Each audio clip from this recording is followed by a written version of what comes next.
two students in the dining hall of the college. First, you have some time to read questions.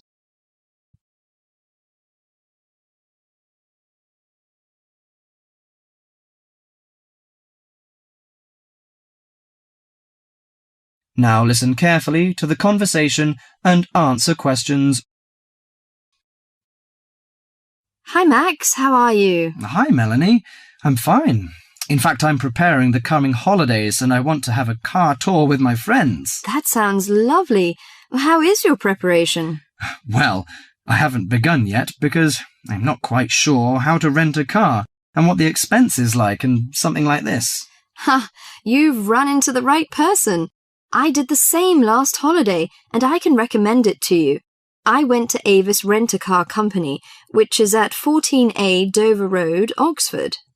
Let me write it down. Is it DOVER? Yes, and the telephone number is 634-0963.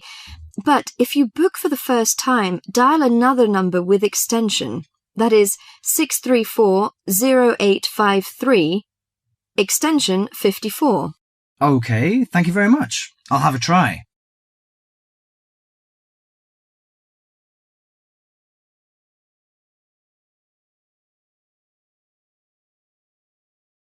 Before you hear the rest of the conversation, you have some time to read questions 5.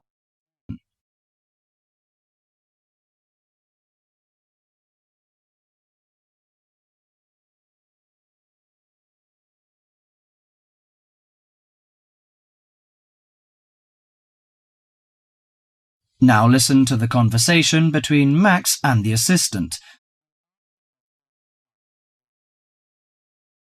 Good morning, Avis Rent-A-Car Company. How can I help you? Hi, I want to book a car for tour. I want to inquire some information about the grade of the cars and the prices. No problem. We offer a wide selection of rental cars to choose from luxury car to economy car, compact car, minivan, and pickup truck. Well, luxury car is obviously out of my price range, but compact or economy is not big enough. You know, we have 7 persons together.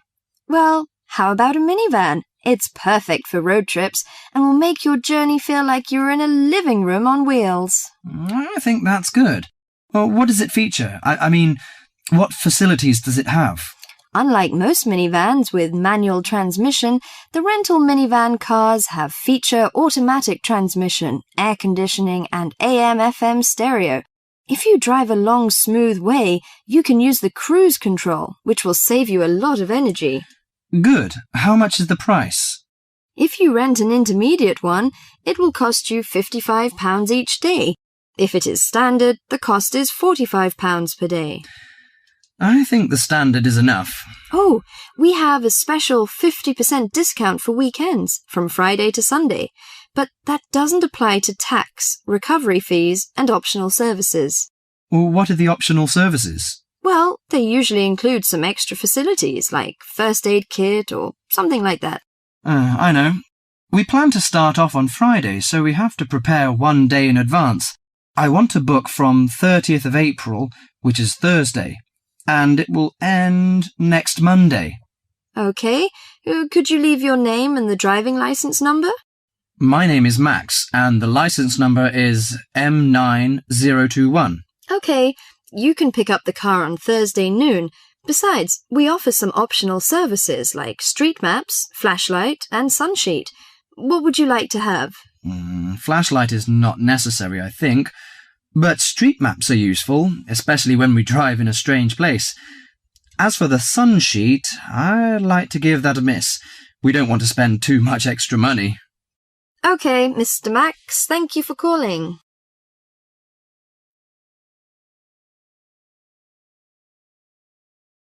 That is the end of part 1.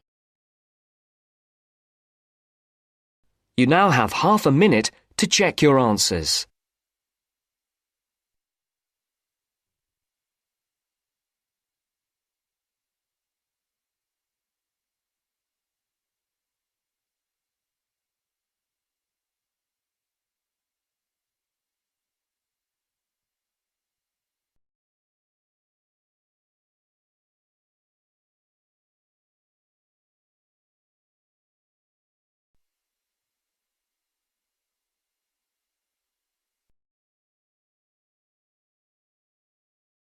Now turns to part 2. Part 2. You'll hear someone talking to a group of university students. First, you have some time to look at questions 11 to 17.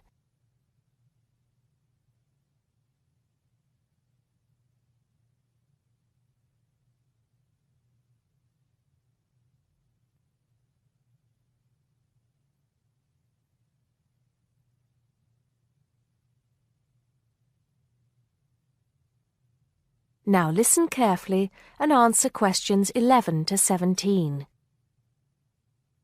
Good morning, everybody, and welcome to Upton University.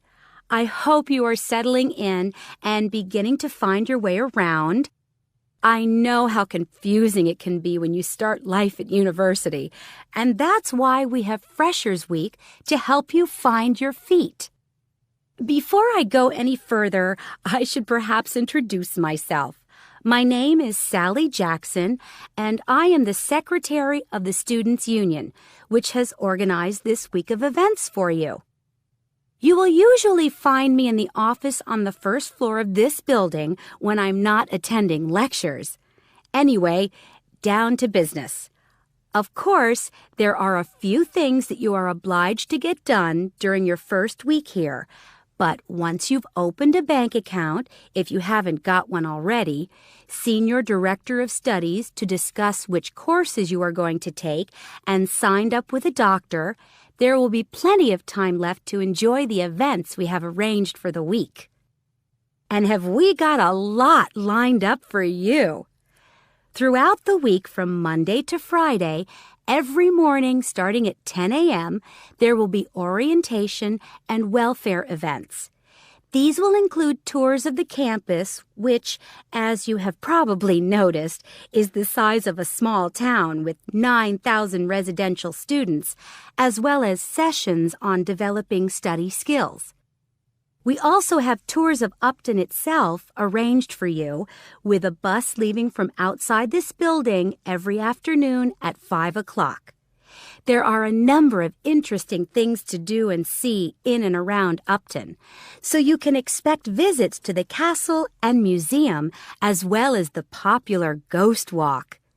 You'll need to sign up for this one, as numbers are limited. Just put your name on the list on the notice board in the entrance lobby. An important event is scheduled for Monday, that's the day after tomorrow, when we will be holding the academic fair. This is an opportunity for you to speak to students and academic staff about the courses that are on offer. The academic fair starts at 1 o'clock, by the way. There are a couple of other fairs that I think will interest you. First of all, we have the Societies Fair on Tuesday the 16th, which I think is an absolute must.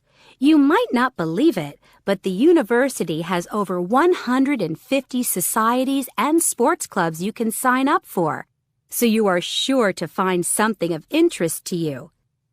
That also starts at 1 o'clock, and it will be here in the Union Building. Also in this building is the Trade Fair on Wednesday from 2 until 5 in the afternoon. This one might sound a bit strange because you will find a load of banks and other businesses here trying to get your custom. You will find plenty of bargains and, best of all, a lot of the businesses give away stuff for free. Before you hear the rest of the talk, you have some time to look at questions 18 to 20.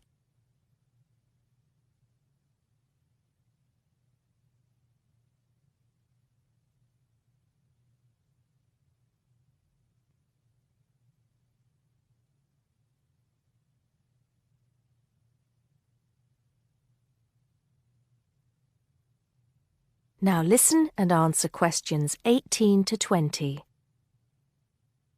We've also got a great entertainment program lined up for you, starting tonight with our welcoming party. We have a top band lined up for your entertainment, but I'm not allowed to say who they are. All I can say is that I am sure you will not be disappointed.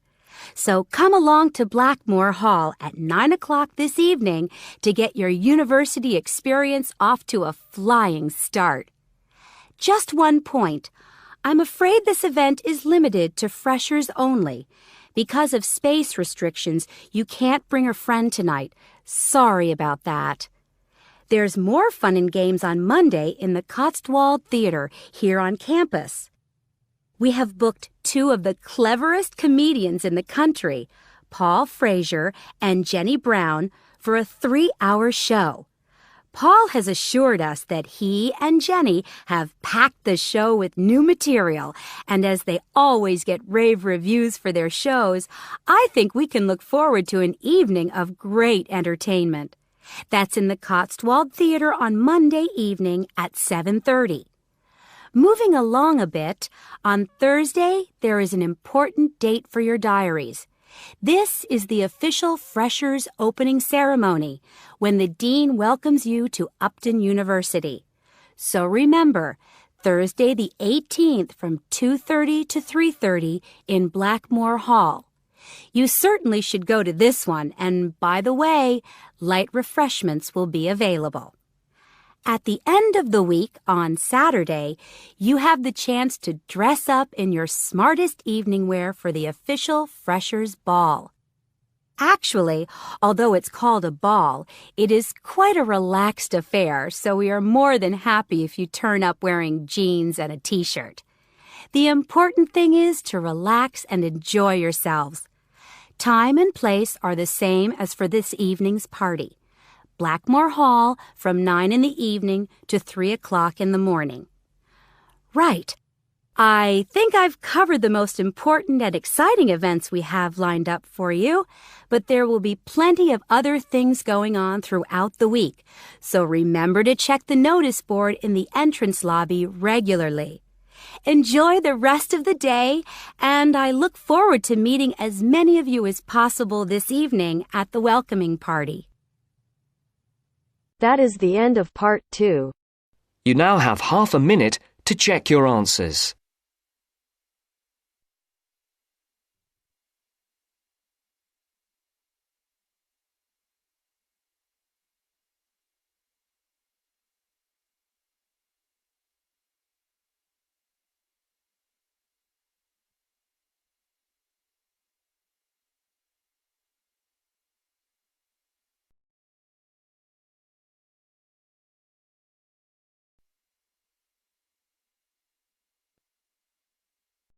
Now turns to part 3.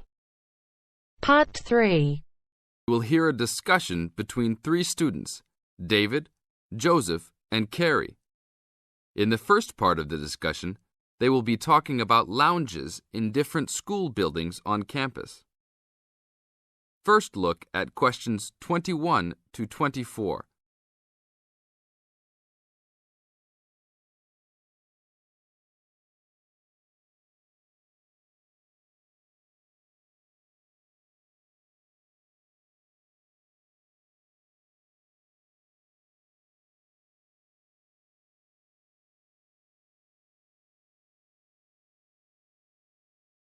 Now listen to the first part of the discussion and answer questions 21 to 24.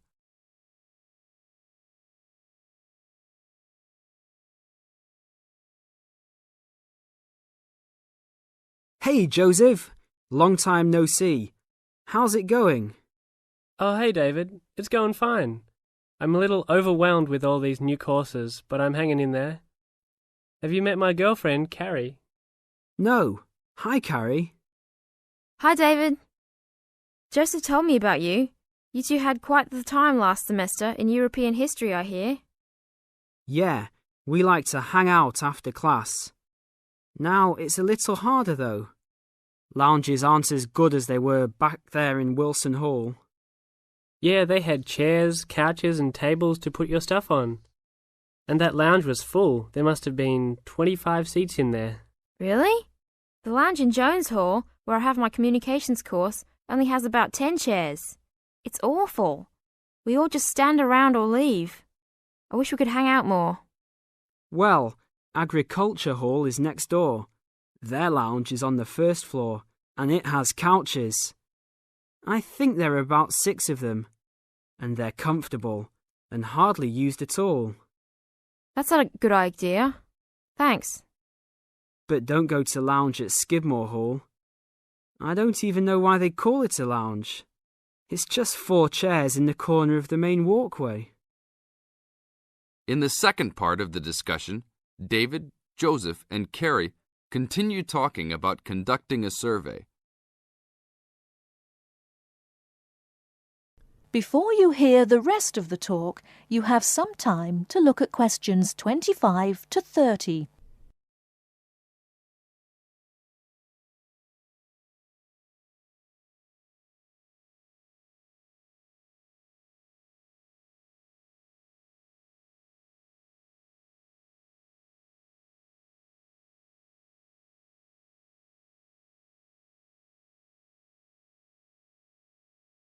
Now listen and answer questions 25 to 30. Guys, we should really do something about those lounges. I mean, couldn't we gather signatures and try to get the university to improve some of the facilities? Yeah, that's a great idea. But we can't just say something random like, oh, you need to make the buildings nicer. We should come up with some kind of ranking system and have students rank buildings, how beautiful they are, how nice they are, etc. Well, if we were ranking on a scale of 1 to 3, you all know that I would rank Skidmore Hall a 1. Like I just said, that place is awful. No facilities. The bathrooms are way down in the basement. You're right. But they do have a nice balcony on the 3rd floor. That might increase its value. But you shouldn't rank the architecture. You should rank how nice the building is for students to hang out in. Oh, okay, then I agree with you. So should we do this? I think it's a great idea. But let's try it ourselves on a couple buildings so that we can work out any bugs in it. I think Wilson Hall is the best. Sure, but we've already begun. We will give a building 1 point if it has poor facilities, not enough chairs and no vending machines, that kind of thing.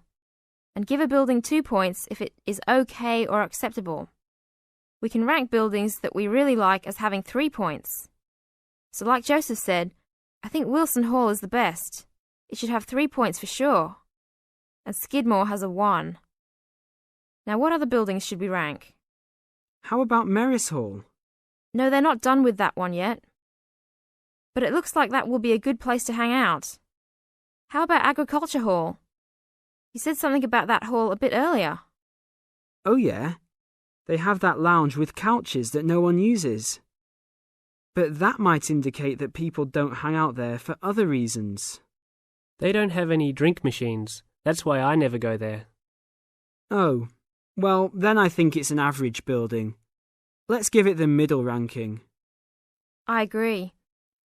It could be improved slightly, but it's got a couple of nice features.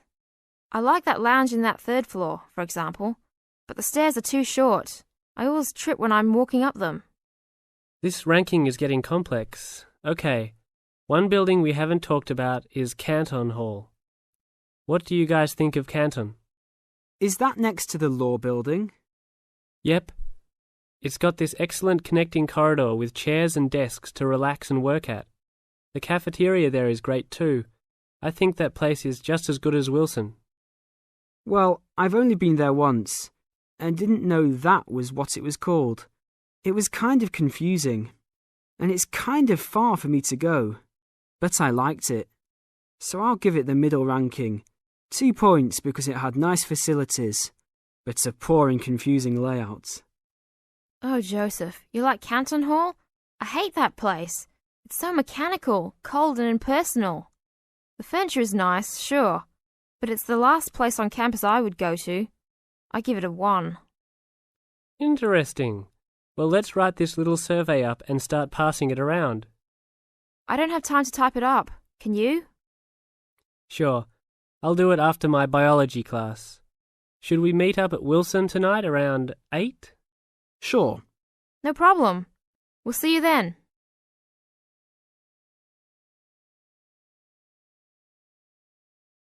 That is the end of part 3. You now have half a minute to check your answers.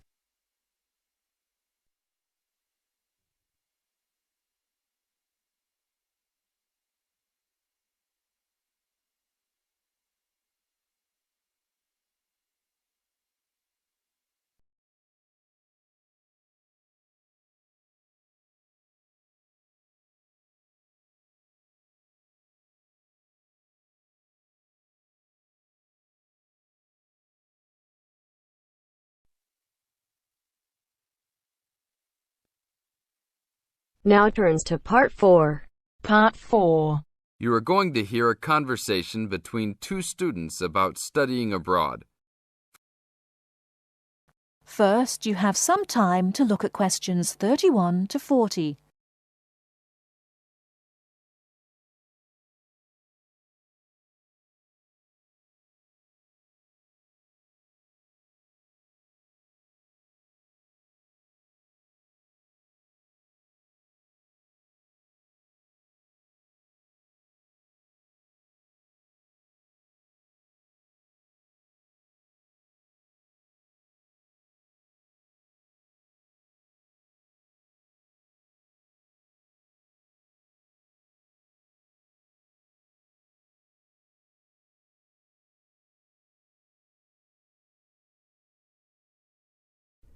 Now listen carefully and answer questions 31 to 40.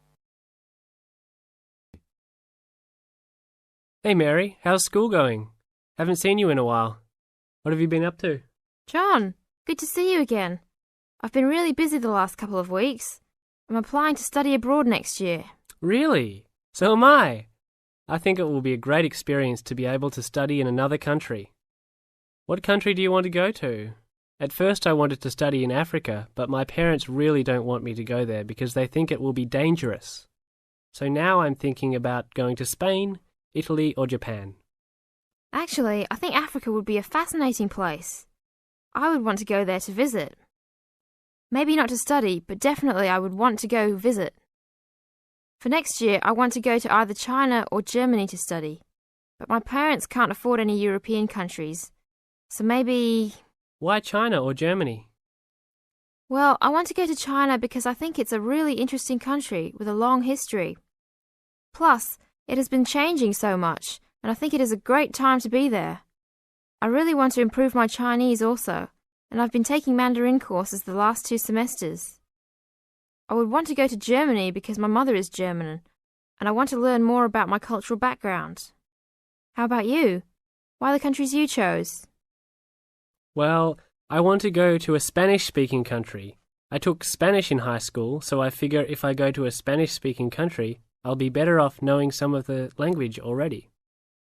But I have already been to Mexico many times, and South American countries don't have classes for my major, except for Brazil, but they mostly speak Portuguese there. I would want to go to Italy because I want to do a study about ancient Roman civilization. It has always been a dream of mine to go and see Pompeii and the volcanic ruins. Plus, my family has Italian roots and I love Italian food. I want to go to Japan mainly because my girlfriend was born in Japan and always tells me all of these fascinating stories about Japanese history and culture. I am a big fan of sumo wrestling also, so I've always wanted to see a sumo match in person. I really love sushi and almost all Japanese food. Recently, I have started to watch some Japanese baseball too. But of course, these are all secondary reasons. My main reason is of course my girlfriend and understanding her culture. I don't speak any Japanese though, so that is my major drawback. I think it is much better to go to a country if you can speak the language. That's great.